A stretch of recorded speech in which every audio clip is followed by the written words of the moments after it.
Good evening, guys. Welcome to today's training. Thank you for the heart, Jackie. It's nice to see you. Looks like you've been having some adventures out there. Hopefully you're feeling better today. Okay, so today we're going to talk about breaking the fantasy. The codependent fantasy, this idea that we need to sell ourselves out for somebody else, that person really isn't as unhealthy as they are, that our love could fix them, that they just need another chance, that we aren't worth standing up for ourselves, that we don't deserve to put up a boundary or to say no, that we're actually the one that's the problem, not them. The fantasy that gets us into this state of denial about the pain we're experiencing because of their terrible behavior. It's time to break that fantasy. It's time to begin to realize what's happening. If you don't break this kind of fantasy, you're not going to heal. You're not going to get the happiness, the freedom, the peace, the calm that you deserve to have in your life. You're also not going to discover healthy relationships. Period. You can't make a healthy relationship out of a toxic one, because the only reason the relationship you're in is toxic is because the other person or yourself or both of you don't change your behaviors. You don't heal your shit. You don't work it out. And voila, you're stuck in this toxic experience that hurts you, that takes from you, that takes from them. Now, if you're dealing with a narcissist, a bona fide narcissistic individual, good luck, because it's not going to change. They're not going to change because they don't think anything is actually wrong. See, in the consumer supply dynamic, the consumer is always right. They're like, I'm getting what I want. This is working the way I want it to. You as a supplier, you're not getting anything in return, so you're like, everything is wrong. I need this to change. And they're like, I don't get it. I thought everything's fine. Why are you so selfish? What's wrong with you? You're just too needy. You're just too much. They say these things because of their point of view. And since their point of view inoculates them from any kind of accountability, from empathy, from any kind of insight, they're not going to change. Okay? Now, they might apologize, they might say sorry, but a sorry without a change in behavior, especially a pattern change in that behavior, is just manipulation. So it's very important for us to start to sober up to the fantasy we're living in. Now, the fantasy is there for a good reason. It's helped us cope with and survive this kind of dynamic, because most of us in this kind of adult relationship grew up with it as children. Our parents were not attentive. They were not connective. They were not attuned to us. They were narcissistic. They were unavailable. They had toxic behaviors. They weren't working their shit out either. And this is what leads us to this kind of experience. It's a very serious issue, because when we don't have proper reflection about our own value, the value of existence, being appreciated for the fact we exist, then we're not going to get anywhere in life, because we don't know our own value. We don't experience it. And since it's really low, typically, we don't advocate for ourselves. We don't choose people that see us and love us and adore us for who we are. Instead, we choose people that we can chase, that we can try to control, that we can please, because that's both what we know and what is comfortable for us. So we need to break out of the fantasy. The fantasy starts with breaking down our denial about what's going on. That pain that you feel, that you push away in this experience, is the first step to your freedom, to your liberation. Now, it's going to hurt at first. It's going to suck at first. I'm not here to tell you it's going to be great and everything's going to be wonderful. It will in the long term, but in the short term, this is the hardest step you'll take, is beginning to acknowledge what's really happening. The fact that your efforts don't work, that they haven't changed, that you have spent years or decades in this, that you have sacrificed your health, your mental wellness, that you've wasted a lot of time and money on this, that you've foregone opportunities because of it. And I get it. I had to go through that myself. I had to wake up and realize I've invested all this time, all this money, all this energy, all this commitment in these relationships, and nothing is happening. Nothing's working out. Maybe I need to stop. Maybe I need to eat my losses rather than keep it chasing. This is a courageous act, guys, to become sober about what's going on, because it's our first step to moving out of codependency and out of the narcissistic abuse cycle, out of being used. It is our first advocacy for our well-being, for our happiness, for our long-term freedom. But it is going to be the hardest one, because we have to take accountability for what we've been contributing into this system and what we've been denying about what's going on. So, to help you with this experience, I have a couple of questions, okay? Hi Truman. So, first thing we need to understand is the programming that keeps us locked into this codependent, narcissistic consumer supply relationship is something that you were taught as a child. You were taught to put yourself second. You were taught to ignore your feelings. You were taught to maximize them.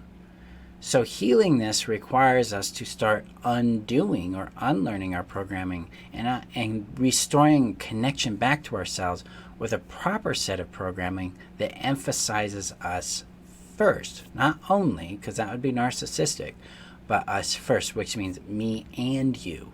So there's always a consideration or a concept called inclusiveness involved in this. But we have to reverse that programming, and we have to undo the programming around our value, our identity, and our sense of connection. Because those are the three areas that this kind of experience impacts us directly, and that's what allows the narcissist or the abuser to control us. So we got to understand that programming. Now we have to go through a process that I call acknowledgement, which starts to sober us up to what's really happening so we can have an honest experience, an honest acknowledgement about our reality. Because without that, you're not going to change anything. If we're not willing to admit what's going on, then we can't apply our power to it. That means we can't make different choices and take different actions to change our outcome, okay? And our choices and actions are not going to be about controlling other people or changing the other person. It is solely about us changing ourselves for the betterment of ourselves. We do not change ourselves to keep a relationship. Rule number 1. No changing us to keep the relationship. In reality, we don't keep relationships. We receive them, and if they're toxic or they're deficient, they don't work for us, we do not feel a consistent level of happiness. Maybe we need to leave it and go on and discover something new. Because it's not our job to change people, and it's not their job to conform to our expectation. When it comes to relationships and desires and dreams, that kind of thing, our job is to discover who fits and who doesn't, and then choose who fits and let go of who doesn't. So in this model, if we're dealing with a consumer supply relationship, it's time for us to realize this doesn't fit our definition or needs for happiness. We can move on.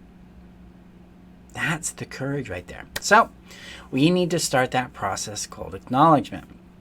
And this is where we need to address five specific elements that are involved in becoming sober about what's happening. Hi, Joseph. That is, number 1, the situation. What is actually happening? And this is easy to tell, guys, because you can detail it. Well, he does this and I do that. It's a tactical point of view. You can see it in front of you. It's what your experience really is. You need to understand that. So we got to assess the situation, okay? And the second thing we need to do is assess behaviors. What are they doing? What am I doing?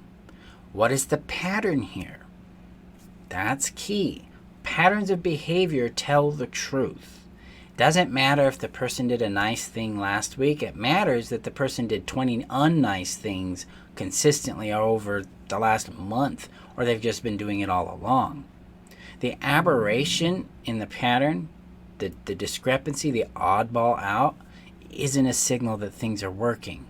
part of the codependent fantasy takes that, hey, yeah, they treated me nice, they gave me a hug, or they did what I asked for once, is what's called intermittent reinforcement, and that gets you chemically hooked on them. It's actually a signal that you're dealing with a toxic person, because healthy people who have healthy skills and behaviors and show up in life, have an inversion of this, where they're consistently on a positive spectrum, loving, respecting, connecting with you, and then every once in a while you guys are going to have a problem, because we're human. We're going to reach a limit, we're going to have a bad day, maybe we have a bad skill set and we just need to improve it. But generally, they're willing to take accountability for their mistakes, they're kind, they're responsive, and they're direct, simple, and clear in their communication. That tells us it's a healthy person. But when you're dealing with toxic, it's, man, they're nitpicking at me, they're hitting me, they're ignoring me, they're denying me, they're criticizing me, they're devaluing me. I feel awful when I'm with them, but every once in a while they do something nice. No. They don't earn your love by doing something nice. They have no right to your love with that kind of behavior. You deserve better. So we have to look at that pattern of behaviors. Then we need to look about how we feel about the situation and how we're being treated in it. We need to look and acknowledge how we feel about how we're responding to it, what we are doing and not doing, because a lot of times we feel really disappointed in ourselves that we're not standing up for ourselves. We're not stepping out. We're not taking responsibility. That's a big deal. This is where shaming ourselves comes in. If we're doing that, then we really are ignoring ourselves, and we have to step up. We got to get honest with what's going on and start having some integrity to our own self. Okay? Then we need to acknowledge what we've been ignoring. This can be really hard to do. We need to acknowledge our feelings.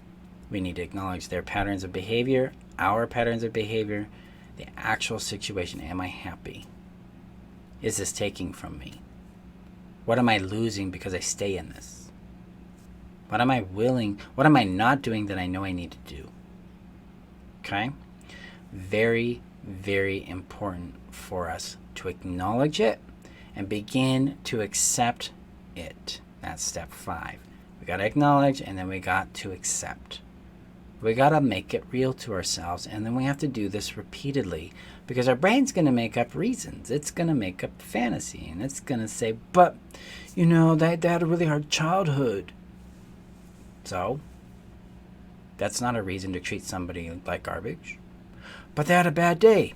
Not a reason to treat somebody like garbage. They're trying. Really? That one time they were nice to you equals trying? No. Trying is a myth. Either you're going to fix it or you're not. Healthy people are like, yeah, that was a bad behavior, that was a bad choice, here's what I'll do differently. And then they do differently. And they work it out. And it might take a little time, but they're going to therapy, they're being persistent in what they do, they're improving. And it's measurable, it's discernible, you can see it. Toxic people who don't want to change aren't going to do that. They're just going to give you promises, and then they're going to go do whatever they want. They're going to love bomb you, and then once things get comfortable, they're going to just slide off that edge, move back into that devaluing where they're criticizing you and neglecting you and putting it all on you. You need to see it for what's really happening, and you need to step out of your feelings, because your feelings aren't telling you anything that's true here. Like the love feelings and the euphoria, that's all trauma bonding. None of that is a truth. The pain you feel, the confusion you feel in your body, yeah, that's signaling something, because healthy love doesn't lead to pain. Sorry, guys, but love doesn't equal pain. It's that simple. So, to break free of your fantasy, you need to acknowledge the situation that's going on. You need to acknowledge the behaviors, patterns of behaviors that you have and that they have. You need to acknowledge your feelings about that situation and behaviors. You need to acknowledge what you've been ignoring, both in their behaviors and yours, your feelings, and about the situation, and you need to start validating it. You need to start reinforcing that this is real and I need to deal with it. Now, I take my clients and my students through this process in a training called Addiction to Connection, which helps them regulate the anxiety that they're dealing with, come into soft contact with their reality and then begin to easily restructure and change it. It's a 12-week process, but it's amazing what you can accomplish in less than 90 days when you have a structured, proven system that works. Addiction to connection is part of the Codependency confidence system. So if this is resonating with you and you're ready to make that change, you're ready to take control of your happiness back, heal your connection to yourself and others, and heal your identity and your value, your sense of worth, then Codependency confidence is the system you need, because it was made for you. You can join that by taking my masterclass that's linked above at workshop2.freetheself.com. And if you're on YouTube, then it's down below at workshop.freetheself.com. But that's what you need to do to break out of the fantasy. So this is our first step of liberating out of it, is we need to end denial and start acknowledging what's going on. Tomorrow I'm going to give you the next step in this, which allows us to take some of the pain away, right? Because there's a lot of pain that comes in with this shame and grief and anger. I'm going to give you one of my tools from the Codependency confidence system that is going to allow you to start that process for you. Okay? So tomorrow, that's what will be available to you. Yes. I think I'm going to do it around 5. Not sure. I have an interview going on previous to that. We'll see how long it goes. But otherwise, guys, remember that you're worth knowing, loving, and keeping. And thank you for showing up. If you're on YouTube, hit the subscribe button. Share this video, guys, with anybody you know that would benefit from it. And I look forward to talking with you guys in the next training. You guys have a good evening. Bye-bye.